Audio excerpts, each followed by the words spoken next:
Carta aos Hebreus, capítulo de número 4. Nós vamos ler do verso de número 14 em diante. Hebreus 4.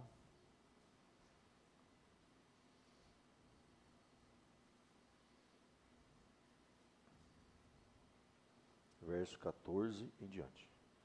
Diz assim a palavra de Deus: Tendo, pois, a Jesus, o Filho de Deus, como grande sumo sacerdote que penetrou os céus, conservemos firmes a nossa confissão, porque não temos um sumo sacerdote que não possa compadecer-se das nossas fraquezas. Antes, foi ele tentado em todas as coisas, a nossa semelhança, mas sem pecado. Acheguemo-nos, portanto, confiadamente junto ao trono da graça, a fim de recebermos misericórdia e acharmos graça para socorro em ocasião oportuna. Até aqui, meus queridos, vamos orar, pedir a bênção e a direção de Deus. Senhor, te louvamos esta noite pelo nosso culto de adoração, por esse tempo precioso, ó Pai, onde podemos ouvir a Tua voz, aprender um pouco mais da Tua palavra. E aqui, ó Pai, nesse momento em que abrimos o texto sagrado, pedimos que o Teu Espírito Santo, que inspirou os autores sagrados, ó Deus, possa trazer aos nossos corações uma mensagem de esperança, uma mensagem de exortação, uma mensagem, ó Deus, que possa vir ao encontro das necessidades de cada coração que Tu conheces, ó Pai. Conhece a nossa vida, conhece as lutas, os desafios que cada família enfrenta. E como necessitamos e carecemos da Tua misericórdia, pedimos agora, ó Pai, suplicamos, fala-nos, possamos sair daqui, ó Deus, tocados, impactados, desafiados, ó Pai, a andar mais perto, a confiar mais e estar com o Senhor sempre. Ajuda-nos, perdoa-nos, em nome de Jesus. Amém.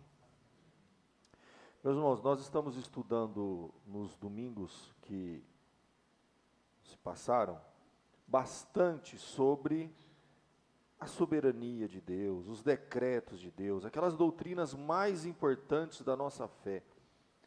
Mas elas são doutrinas que nós estamos vendo tanto domingo de manhã, e às vezes do domingo à noite eu tenho reforçado, tem sido uma tônica na nossa igreja, falar sobre as grandezas, a majestade, a soberania, essas doutrinas que mostram como Deus é muito, muito maior do que a gente imagina. Elas são importantes, elas fazem com que a gente descanse nessa soberania, nesse Deus grandioso. Mas você sabe que quando a gente enfatiza bastante esses aspectos, esses atributos de Deus, vamos dizer assim, que a gente chama de atributos não comunicáveis. Existem dois tipos de atributos.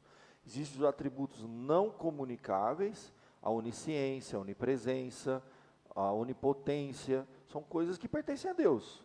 Mas existem aqueles atributos que são comunicáveis, que Ele transferiu para nós. Muitos dos atributos de Deus nós temos. Nós temos inteligência, nós temos capacidade de decisão, são seres humanos criados à imagem e semelhança de Deus. E alguns atributos a gente chama de atributos comunicáveis. A gente está estudando muito dos não comunicáveis. São aqueles exclusivos de Deus. E eles revelam essa transcendência, esse Deus poderoso, esse Deus que está lá na eternidade, decretando as coisas, Senhor. E quando a gente enfatiza muito isso, a gente corre um risco de esquecer que, apesar desse Deus ser tão grandioso, poderoso, tremendo, está lá, Senhor do universo, criou o mundo, decretou todas as coisas, a gente corre o risco de se sentir distante dele. A gente corre o risco de esquecer que esse Deus é um Deus tão presente, tão próximo.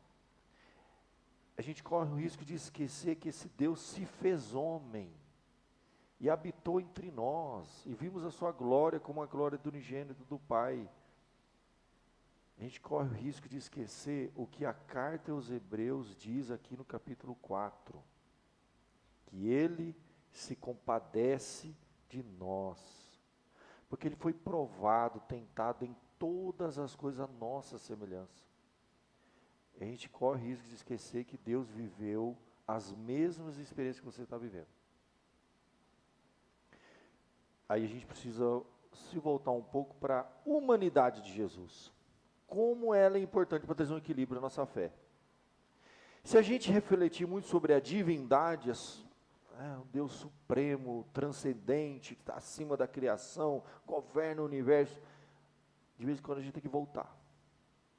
E a igreja cristã, ao longo dos séculos, ela passou por esse conflito, por essa crise, de super enfatizarem uma doutrina em detrimento de outras, super enfatizarem a supremacia ou até a divindade de Cristo, e se esquecerem da humanidade de Cristo. Justamente por isso é que a cristandade, em alguns momentos, alguns períodos na época, no momento de sofrimento, de dor, de crise, de problemas pessoais, familiares, pequenos, coisas que consomem a gente no dia a dia do nosso lar, nossa casa, a gente fala assim, esse Deus tão grande, negócio aqui que eu estou vivendo, pequeno aqui, ele não vai nem entender o que eu estou passando. Você sabe que as primeiras orações buscando mediadores e intercessores começam com essa ideia. É registrado no ano de 370 depois de Cristo, na igreja cristã, olha, 370 depois de Cristo, já tinha registro documentado de orações sendo feitas no contexto da cristandade, já intercedendo, buscando outros mediadores que porventura pudessem compreender melhor os problemas que o povo estava passando. Você tem registrado no ano 370 uma oração de Gregório Nazianzeno, fazendo uma oração, intercedendo por alguém que já tinha morrido, pedindo que aquela pessoa, que de repente teve uma vida muito dedicada, uma vida consagrada, um sacerdote, um líder espiritual, que deu sua vida pelo Evangelho, morreu, no momento da dor, do sofrimento, Deus está muito distante, Deus não vai compreender o que eu estou passando. Então, na oração, já tem registro, do ano 370 depois de Cristo. Aí, obviamente, que no ano 400, 500, 700, em 1439, num concílio de Florença, a igreja cristã, na época católica, pela primeira vez, então, num concílio, ela declara que algumas pessoas que viveram uma vida muito perto de Deus, muito consagrada, ao morrerem, elas estão num estado de bem-aventurança. E aí eles declaram, a igreja católica começa a declarar só no ano 1439, de 370, o povo já fazendo oração, 1000 anos depois, a igreja então declara que algumas pessoas que morreram, tiveram uma vida muito próxima de Deus, elas estão um pouquinho mais perto de Deus. Então, na hora de orar, você pode pedir por aquela pessoa, interceder, que é o que a gente chama de beatificar. Algumas pessoas declarando que elas estão num lugar especial e elas podem interceder por nós. É porque perdeu de vista esse aspecto da mediação da humanidade de Jesus. É como se, por exemplo, eu morro e eu enfatizei tanto a minha vida, e um ou outro, na hora do sofrimento, fala, pastor Edgar, você está aí perto de Deus, pede para Ele por mim, e eu não estou nem ouvindo, né? Mas na sua cabeça você acha que eu estou, e você começa a orar, vamos orar pelo Santo Edgar agora, aí daqui a pouco alguém faz uma imagem, entendeu? Aí alguém faz uma imagem, e começa a adorar o Santo Edgar, aí acontece aquele negócio que você pediu, fala, pronto, tá vendo?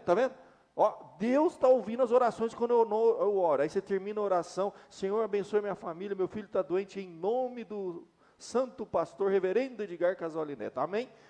Aí Deus cura seu filho, aí acabou, aí se espalha. Começa a ter peregrinação na Vila Alpes, pessoal, vamos lá que o santo Edgar lá está abençoando. É assim que acontece. Você sabe que no Brasil tem lugar que a turma faz peregrinação lá no Nordeste, de santos que a igreja nem aprovou, nem disse se o cara está num estado de beatificação ou não, que ele pode ter, mas o povo já tem imagem, já vende, faz peregrinação, é assim que funciona. Porque eles pensam assim, ó, Deus é muito grande, está distante de mim, Mas o pastor Edgar viveu, sabe dos meus problemas, sabe que ele passou, ele ficou viúvo. Vai, já pensou? Eu vou falar assim, é o santo dos viúvos. Aí começa a interceder. Toda vez que tiver um viúvo, vamos orar pelo santo Edgar. Ele foi pastor, ficou viúvo cedo, sabe? Ele entende da viuvez, então vamos pedir para ele interceder lá para a gente. E assim aconteceu, gente. No ano 370 depois de Cristo, já tinha gente orando, pedindo em nome de algum pastor lá, de algum líder espiritual que, de repente, tem uma vida mais perto de Deus, ele falava bonito, e aí a turma começa. E assim vai. No ano 1439, a igreja oficializa isso.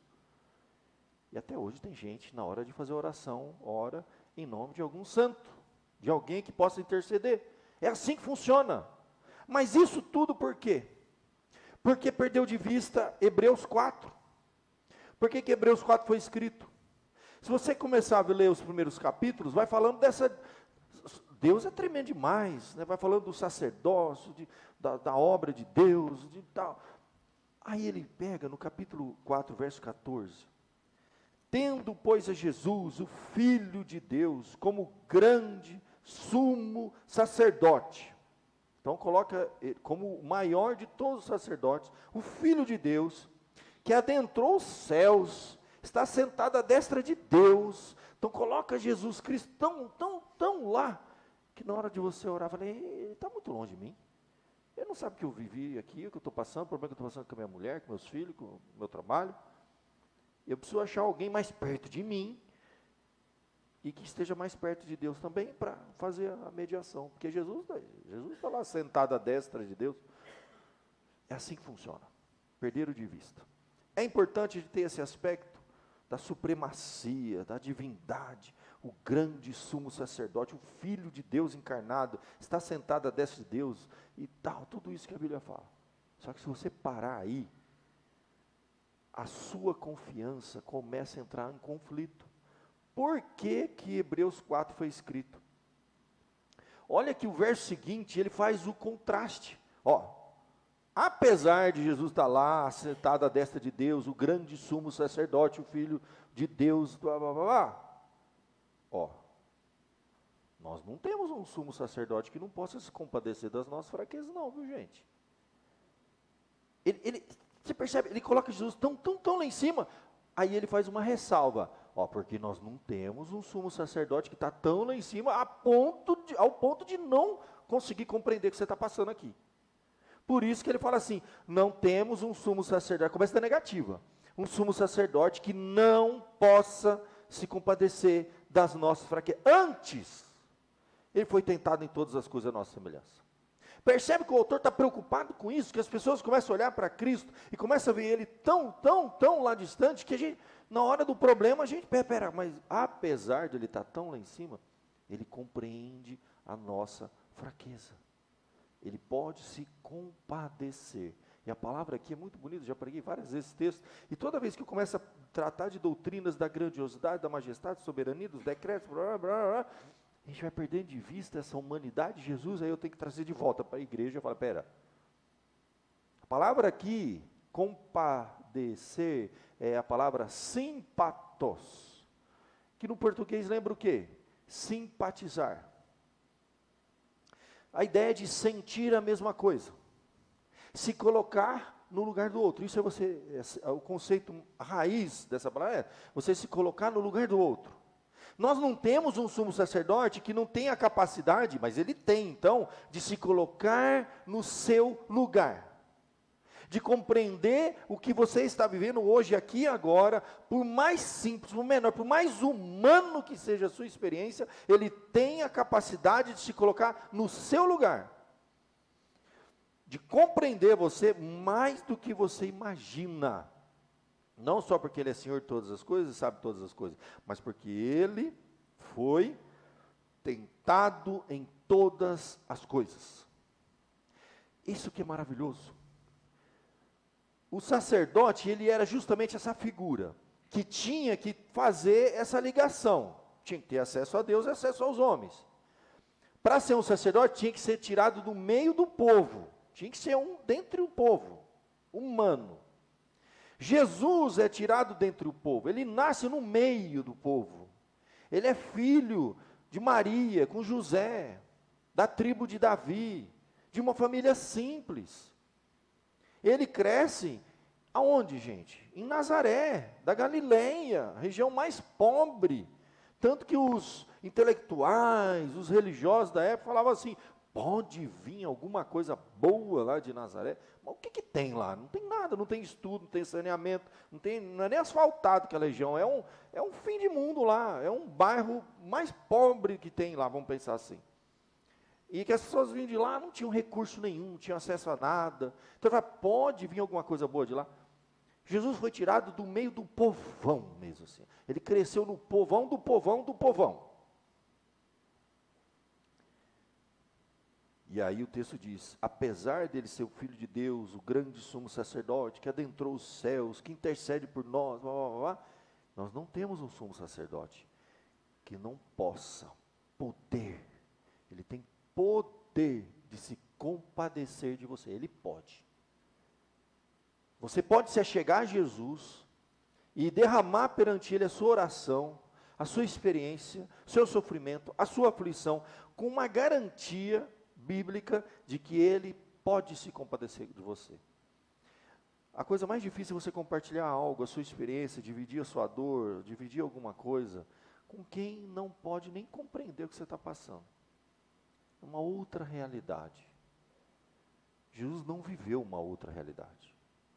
Jesus não cresceu num berço de ouro, ele não foi criado numa bolha, numa redoma, onde os problemas naturais dos seres humanos, da sociedade, não podiam atingi-lo. Não, ele sofreu tudo. Quando o texto diz foi tentado em todas as coisas, a ideia foi experimentado, provado, viveu. E ainda diz, a nossa semelhança. Todas as vezes que eu prego isso, eu gosto, porque a gente começa a lembrar da humanidade de Jesus, gente. Jesus cresceu numa casa com muitos irmãos. Primeiro que nem os irmãos acreditavam nele. Você tem que lembrar que a Bíblia mostra que Jesus, ele era o filho do carpinteiro, e ele ficou órfão de pai muito cedo. Ele precisou assumir a carpintaria do pai. Já começa a pensar num Cristo que precisou se preocupar com as coisas mais básicas de uma casa, pagar conta. Ele ficou responsável por pagar as contas daquela casa. Você consegue imaginar isso?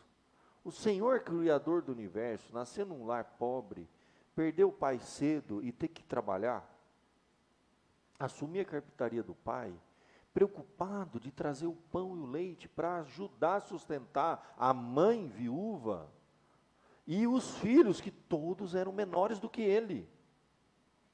Jesus viveu isso, gente. Precisa mais. Tem coisa mais humana do que uma experiência como essa, crescer num lar de poucos recursos, limitados, tendo que trabalhar para... Não tinha o que comer. Não tinha outra fonte de renda naquela família. Até que os irmãos foram crescerem e provavelmente ajudaram. Mas teve até um momento que ele era o cabeça naquela casa. Ele nunca casou e nunca teve filhos. Mas ele assumiu um lar. Assumiu uma mãe viúva e os irmãos menores. E viveu durante muitos anos essa experiência. Em uma época difícil, gente. Uma época que era muito complicada, caracterizada por quê? Eles estavam debaixo de um governo que não era um governo muito justo, não. Era um governo considerado corrupto, violento, ditador, e cobrava impostos altíssimos. A vida era difícil, gente. É muito diferente do que a gente está vivendo. A gente vive uma época difícil. Você trabalha, quase metade do ano é para pagar imposto. Para sustentar uma corja de ladrões. Não pode, né? Vai cortar agora. Está transmitido? Não pode falar isso, né? Pessoas honestas, justas, que estão aí conduzindo, né, o nosso país, gente do bem, né? É isso. Então, não era muito diferente da gente. Jesus teve que viver essa realidade. Tem que pagar imposto, sabendo que esse dinheiro é mal usado. É mal aplicado. É para sustentar um grupo lá que não sabe administrar, gente. Eles pegam uma estatal e eles quebram em menos de um ano. Entendeu? Déficit de quantos? 6 bilhões? Nós estamos entrando em 8 bilhões, sei lá quanto que é. Em menos de um ano. Em quase uma década, o Tesouro Nacional do nosso país não precisou fazer o que vai ter que fazer agora. Vai ter que tirar dinheiro do Tesouro para cobrir, para não quebrar as estatais. Em menos de um ano, meu Deus do céu. Como é que consegue? É um dom. Mas enfim, não posso falar disso. Então, voltando para o texto, Jesus viveu isso, gente. Era Roma, soldado romano. Era corrupção, impostos altos, uma família que estava desestruturada pela falta de um líder, de um pai. Ele teve que assumir essa casa, pagar as contas, se preocupar com as coisas, criar e educar e terminar de educar os irmãos mais novos. E ele foi tentado em todas as coisas a nossa semelhança. Esse foi o Jesus que viveu aqui na terra. Até os 30 anos, durante 3 décadas, ele cresceu nessa família aí. E depois, continuando ainda no ministério dele, Jesus viveu coisas bem complicadas, gente. Ele tinha discípulos que um traiu, ele sabe o que é traição, ele foi traído. Jesus foi perseguido. Jesus experimentou a exaustão do corpo, até o último limite, entende? Em todos os aspectos, andava com aqueles discípulos para cima e para baixo, cansado, atendendo multidões, trabalhou exaustivamente, arduamente, cansado. Jesus sentiu solidão, teve um momento em que todos abandonaram Jesus. Jesus experimentou a sensação de você ficar só. E no pior momento, no momento mais difícil, todos abandonaram. O próprio Pedro, que arrotava, que ia, não, o senhor, eu vou. Chegou na hora, ele negou. Deu para trás. Um traiu, o outro negou, e os outros fugiram, ficou sozinho. Na cruz era ele. Deus meu, por que me abandonaste? Ele foi abandonado por todos, gente. Experimentou a solidão, a traição, negaram ele, privação, aflição, tudo que você imaginar. Não tem uma experiência humana que você passe aqui na terra, que você não possa se aproximar desse Cristo. Você tem que olhar para essa humanidade, você tem que fazer isso. Porque a gente vai se distanciando, principalmente quando eu prego, e é importante pregar essas coisas. Um Deus que decretou tudo, a gente começa a ficar frio. A fé nossa ela vai se desconectando, vai se tornando uma coisa fria. O Senhor já decretou tudo, vai acontecer, já decretou como que eu vou viver, como que eu vou morrer, tudo que vai acontecer, vai ficando uma coisa fria, vai perdendo aquele calor. Aí a gente puxa agora Cristo para perto. Pera aí. Ele está aqui junto. Estarei convosco todos os dias. Eu vivi o que você está vivendo. Eu te entendo como ninguém. E o texto ainda diz uma coisa muito interessante, quando ele fala assim, viveu todas as coisas, a nossa semelhança. Aí tem o mas lá, né? O mas ele sempre muda muita coisa. Ele é importante o mas nas frases da Bíblia. Mas sem pecado. Por que o mas sem pecado? Porque, na verdade, eu e você, quando a gente está passando por uma aprovação, a gente sabe até onde vai o negócio, Deus sabe. A gente, chega uma hora que a gente joga a toalha, como a gente diz no português, claro. A gente chuta o pau da barraca, né? A gente estoura, fala, não, deu. Ou a gente cede à tentação. A gente cai mesmo. Mas pensa, se Jesus não pecou, o que significa? Que quando ele era provado e tentado, o que significa? Eu falei várias vezes aqui isso. Que ele ia até as últimas consequências. Então, ele não só viveu o que você viveu. Ele viveu o que você viveu até o extremo que você não sabe nem aonde ia parar esse negócio. Você vai passar uma provação de privação, ou de uma doença, ou de uma situação de dificuldade, de aflição, há um limite. Em que deu, até aqui, daqui não dá mais. E Deus manda o livramento. Jesus não. Jesus não teve essa experiência. Ele foi até o final. Em todas as tentações. Ele foi até o fim e ele viveu até as últimas consequências daquela dificuldade. A Bíblia diz que ele foi obediente até... Qual o limite de obediência de Cristo? Quem lembra? Uma frase famosa. Ele foi obediente até a morte. E o pior tipo de morte na época, morte de cruz. Significa que a provação, a tentação, a aflição, a dificuldade que Jesus viveu, ele ia até o final. Então, ele é um expert nas dificuldades e aflições dessa vida.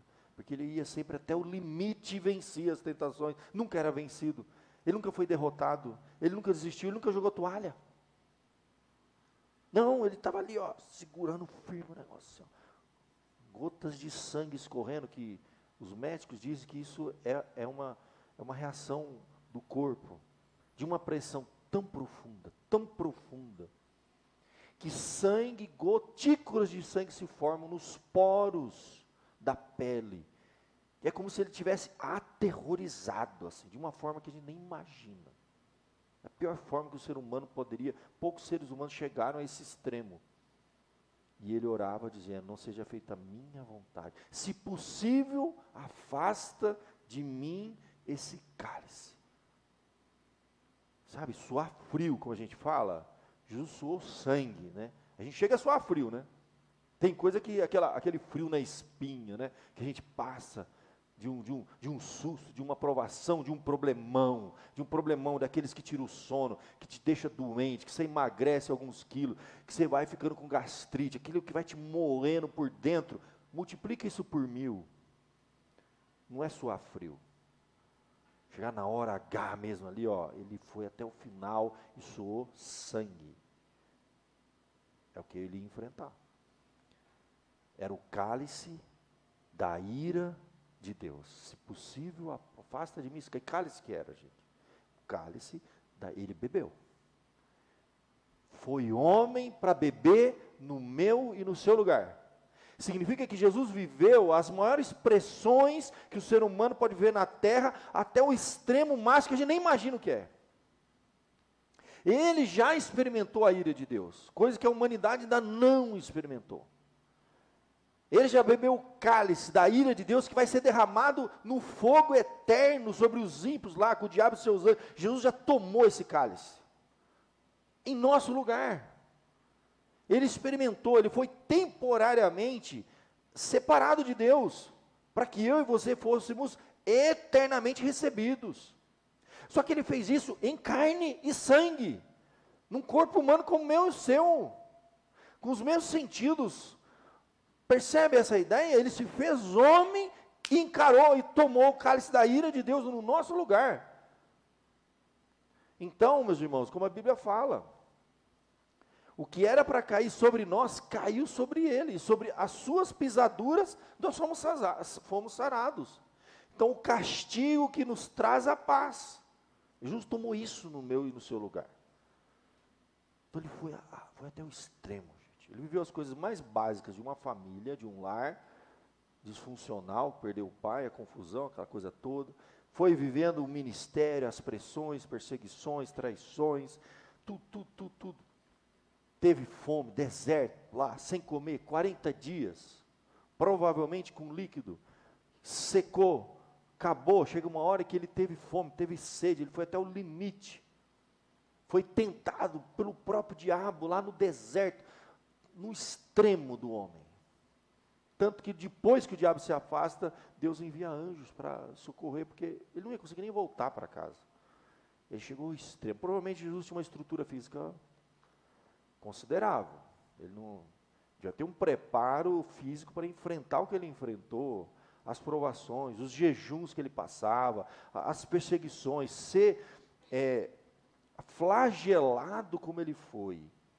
Ainda conseguir carregar uma cruz, durante todo aquele trajeto, que se a gente calcula é enorme, ser pregado naquela cruz, e ir agonizando até o final, ainda ter 7 palavras da cruz, e ali ele expira e entrega a alma. Ele já tem uma estrutura, gente, uma estrutura física que foi moído assim até. A gente tem que olhar para essa humanidade de Jesus. Você acha que Jesus não entende? Quando você passa por uma dor, por menor que seja, por uma aflição, por uma incerteza, por um momento de luta, conflitos, que todos temos, homens e mulheres, em situações diferentes, em experiências que essa vida nos oferece, incertezas quanto ao amanhã, as angústias, não tem nada que ele não compreender.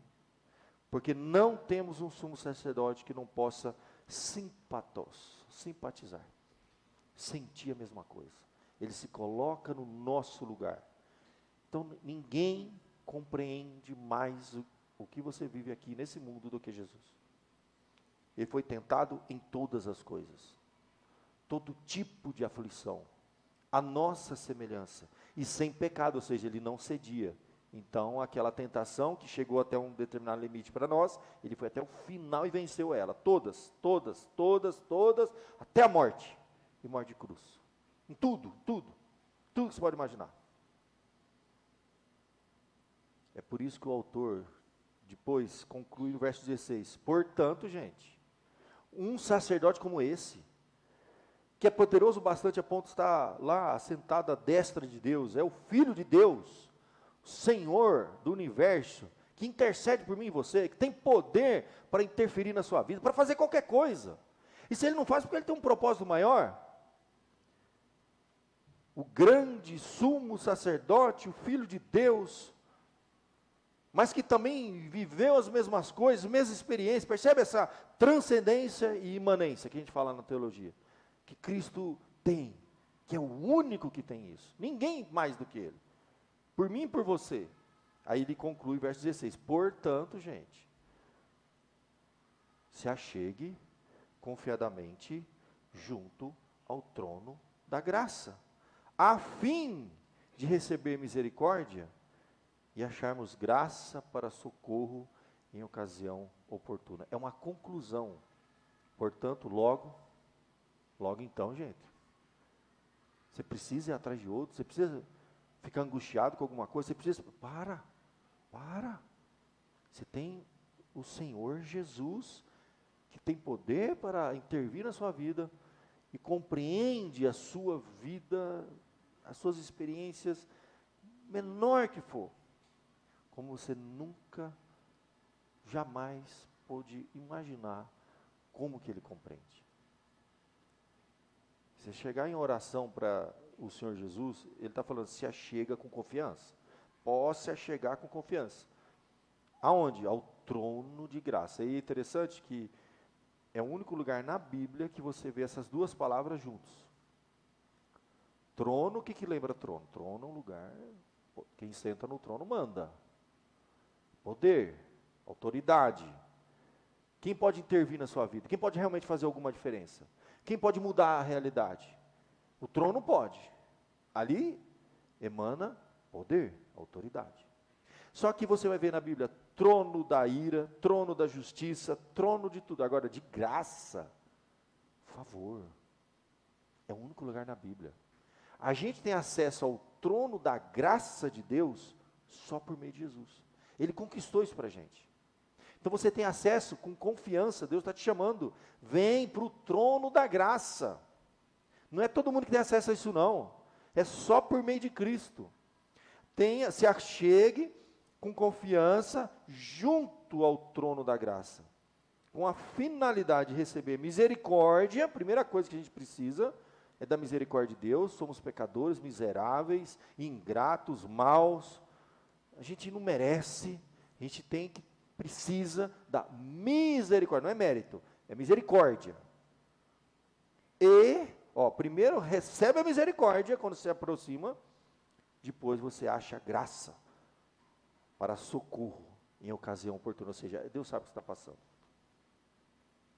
Se chegar a esse trono de graça, a primeira coisa que você recebe é a misericórdia de Deus, é o perdão, é Deus te acolher. Vem, filho, como você está? Eu te amo, eu dei meu filho para morrer por você, Ele já sacrificou. Você chega a esse trono de graça. Agora, depois disso, você vai achar, você vai alcançar graça para socorro. É Deus socorrendo a gente aqui, agora.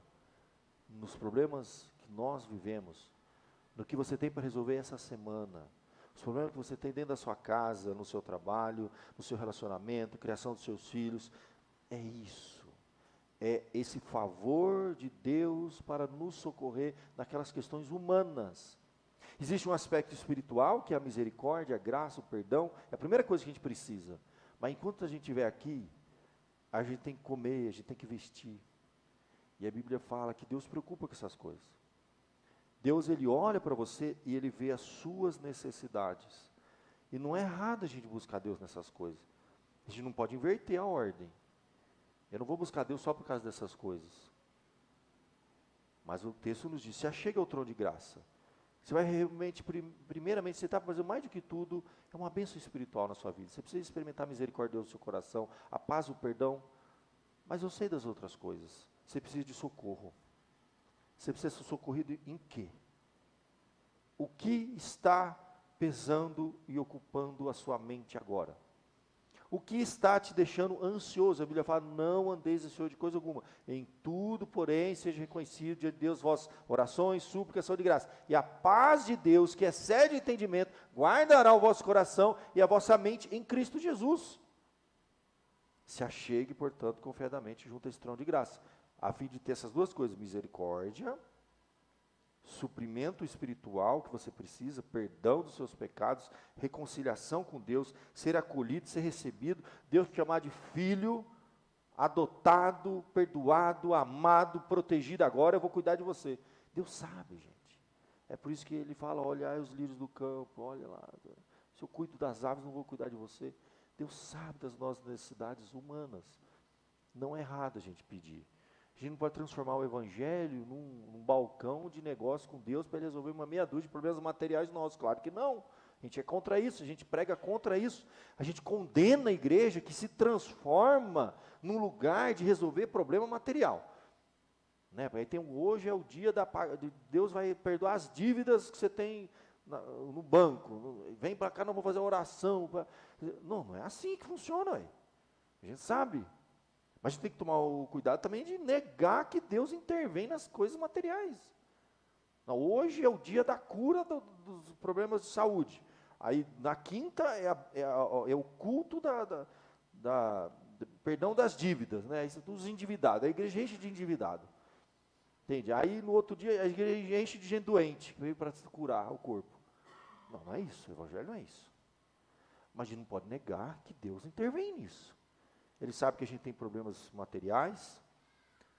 Ele sabe que a gente precisa, pode e deve orar pelas nossas necessidades físicas. Esses dias, às vezes, a gente ora, né, mas a gente até esquece, não, Deus cura mesmo, né? A Larissa, estamos pedindo um grupo de oração, tem um tio que mora aqui em Franca, que estava muito mal, mas muito mal mesmo. Já a ideia era ir lá, mas para se despedir. Os médicos já desenganaram, a família já foi lá para despedir. E eu estive lá, orei com ele, assim, está bem mal. Um senhor que foi presbítero a vida toda na igreja, muito consagrado, estava muito doente, já não tinha mais o que fazer, a infecção já tinha se generalizado, já estava assim, não tinha mais o que fazer. Ele já estava delirando, já não reconhecia mais as pessoas, nem os filhos. Foi aquela oração de despedida mesmo, sabe? Então, duas coisas aconteceram ali. Eu orei, coloquei a mão sobre ele, orei, pedi a misericórdia de Deus, que Deus desse o melhor para ele. Se fosse para curar, que curasse, se não fosse para curar, que ele descansasse em paz. Família já conformada, os filhos conformados. E teve uma intervenção médica também, né? O pastor anda agora com uma médica. Ela foi lá, sentou com os médicos, falou, muda esse antibiótico, mexe nisso, mexe aqui, blá, blá, blá, blá, blá. Aí a gente voltou e ficou aguardando, né? Falei, bom, ela já preparou a família, os irmãos dela, a mãe dela, é irmã da mãe dela, falou, vai ter um velório aí, a gente, vamos ver, né, como é que vai ser no meio da semana, a gente já ficou meio de sobreaviso, toda a família sobreaviso, já fizemos uma oração, já meio quase me senti quase fazendo uma extrema-unção ali, né. E aguardamos essa semana, provavelmente não ia passar essa semana. Aí, o primo dela, que é filho desse senhor, ligou e falou assim, deram alta para o meu pai, está em casa. Falei, eu não sei se foi oração ou foi os remédios, mas Deus abençoou. E teve alta. A gente esquece que Deus intervém e cura, não tem explicação. Os médicos, olha, não sei se foi o antibiótico que resolveu o problema, acabou, ele ficou lúcido, ficou bom. E está em casa. Eu vim preparado, já estava separando terno para fazer fiz enterro, mas de outra agora. Então eu estava preparando para fazer o enterro do homem, mano. Eu orei, falei, Deus pode, mas se Deus não quiser? A gente é presbiteriano, a gente tem uma fé meio assim, né? A gente é tão, né? Fala assim, Deus é soberano, Deus pode curar ou não. Teve alta, está em casa. E eu juro que na hora que eu estava lá, eu falei, a gente já está acostumado a ir no hospital, você sabe que o negócio já é um negócio meio de despedida ali, sabe? O homem teve alta, tá bom, está em casa, saiu andando de lá. É Deus, gente. Ele pode, Ele faz, Ele intervém. A gente sabe disso. A gente não busca Deus só por isso. Lá era um presbítero, um homem de Deus. E ele também já estava consciente de tudo, a família, tudo preparado, não tem isso. A gente crê que Deus pode curar. Se for da vontade dEle. Se achegue com confiança. Entrega. Se Ele quiser, Ele cura. E cura na igreja presbiteriana também. Ele cura através da oração, Ele cura através dos remédios. Não sabemos o que foi, mas Deus interveio. A gente faz as duas coisas. O que a gente não pode é cair naquela ignorância que algumas igrejas falam, não toma o remédio, porque Deus vai trazer a cura. Eu falei, meu irmão, eu tomo o remédio e oro. Fala, Senhor, abençoe o remédio, abençoe o que tiver que fazer, mas vou tomar tudo que tem para tomar, vou fazer o que tem que fazer e orar. Como a gente diz, né? Orare e labutare. Faz as duas coisas. E deixa Deus agir. Se não for da vontade dEle, amém. Se for, amém também. Então, hoje, eu queria que você fechasse seus olhos e pensasse nessa palavra. Se achegue, portanto, confiadamente, junto ao trono da graça, a fim de receber misericórdia. A primeira coisa que você precisa. Segunda, achar socorro. Eu não sei o que você tem. Sabe? Tem detalhes que estão lá no fundo do seu coração. Tem problema que a gente já está olhando lá na frente, a gente nem compartilhou com a família ainda. Peraí, vamos devagar, porque a família não tem nem estrutura para lidar com o problema. Às vezes a magnitude dos desafios, dos problemas que vem pela frente aí. Vamos fazer isso. Se achegar com confiança ao trono da graça de Deus. Amém? Vamos orar. Enquanto o louvor vem à frente.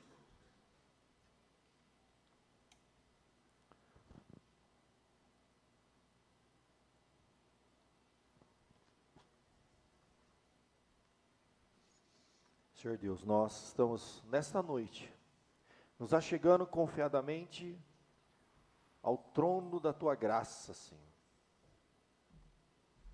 Sabendo que Tu conheces, ó Deus, a nossa vida, Tu sabes aonde precisamos ser socorridos, ó Pai, o problema que estamos vivendo, às vezes de ordem financeira, Senhor, material, às vezes é saúde, Senhor, às vezes são coisas que não são nem palpáveis. É na alma, é no coração, é nos relacionamentos, é no lar, é no casamento, é com nossos filhos. Tu sabes, ó Pai, de todas as coisas que afligem a nossa alma, que ocupam o nosso pensamento, que por vezes, ó Pai, nos deixam ansiosos, preocupados, angustiados. E é nessa noite, em nome de Jesus, nós nos aproximamos desse trono de graça. Precisamos primeiro da Tua misericórdia, do Teu perdão, da ação do Teu Espírito Santo em nossa alma, Senhor, trazendo paz, porque somos Teus filhos, Senhor. Aconteça o que acontecer, nada poderá nos separar de Ti, não há problema nesse mundo maior do que o Senhor. Mas também, ó Deus, precisamos ser socorridos em algumas áreas da nossa vida. Tu sabes, ó Pai, a oração que está sendo feita nessa hora, do Teu filho, da Tua filha, da aflição que aflige o coração, a alma, daquele problema concreto, real, que enfrentamos dentro da nossa casa, Senhor, no nosso trabalho, onde quer que esteja nos atingindo, Senhor, coisas que nos angustia, em nome de Jesus, colocamos diante do Teu altar, diante do Teu trono, Senhor, a nossa petição. Tu podes todas as coisas, Senhor. Intervém, Senhor, na vida desta família, intervém neste lar, intervém, ó Deus, nesse casal, quer seja material, quer seja de saúde. Senhor pode todas as coisas, o Senhor cura, o Senhor transforma, o Senhor abre portas, ó Deus, onde nós nem imaginamos. Tu és o Deus que provê para os teus filhos, ó Pai. Ajuda-nos a crer, confiar e clamar ao Senhor. Queremos agradecer, ó Pai, porque Tu vais operar segundo o Teu propósito na nossa vida e fazendo a Tua obra, Senhor. Tem misericórdia de nós, precisamos sim, ó Deus, alcançar misericórdia e graça para socorro em ocasião oportuna, pois é em nome de Jesus que nós oramos. Amém.